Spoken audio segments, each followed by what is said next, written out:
this guy, Everett Stern, supposedly part of the HSBC thing, right? He is a Republican candidate for Senate in Pennsylvania. For Senate in Pennsylvania. He is the director of something called Tactical Rabbit, which apparently is a some type of like private intelligence service. Well, and it's tactical because it's in the title. And it's tactical. It sounds like something that I think we should probably outlaw, but anyway. Yeah. Yes, agreed. He apparently uncovered the some element of the HSBC money laundering scandal, which ultimately led to a massive settlement, I think, or fine, really almost a $2 billion fine against HSBC in 2012. I think we were talking about stories where like HSBC had like places in Mexico where they actually like changed the teller window so that guys could come in with cash and fit the size suitcase they had through it. They like literally changed the but who said banks aren't innovative? Right. And so he was written up in Rolling Stone magazine for being one of the original guys. He was in the Netflix series. I mean, so he's been vetted. I think actually Taibbi wrote up a story about this guy. Matt Taibbi did in Rolling Stone. HSBC. So I don't know. And let me just add on to the Tactical Rabbit thing. This is just from Wikipedia, but Stern founded Tactical Rabbit with the intention of exposing wrongdoing in financial and corporate institutions. So I certainly, if it's private intelligence against corporations, I might actually support that.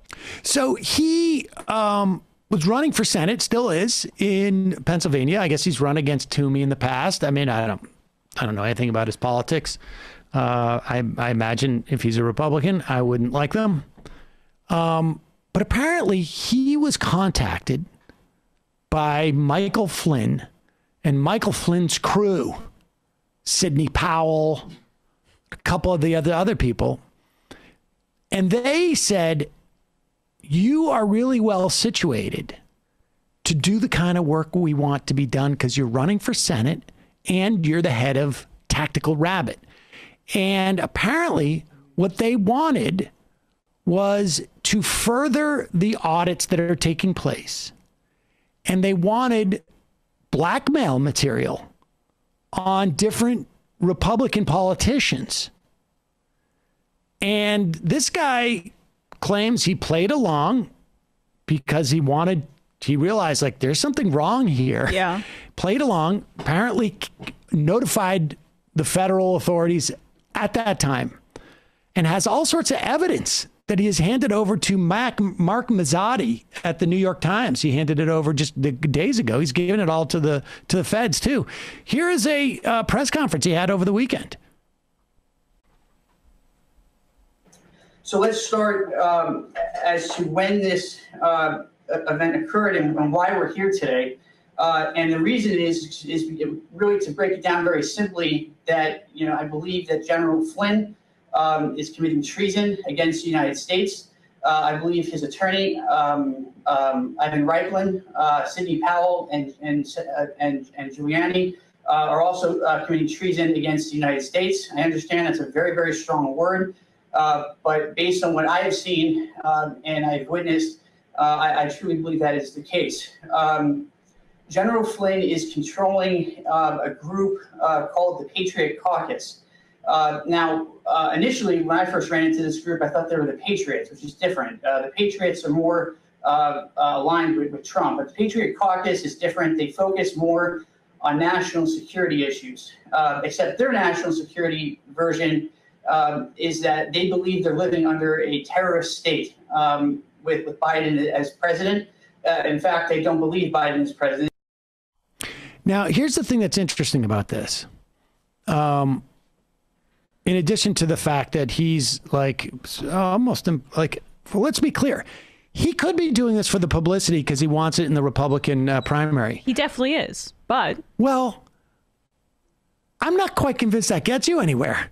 I mean, he's trying to create a distinction between the Trumpistas, but Michael Flynn and I don't think this is not necessarily a winning recipe for a Republican primary.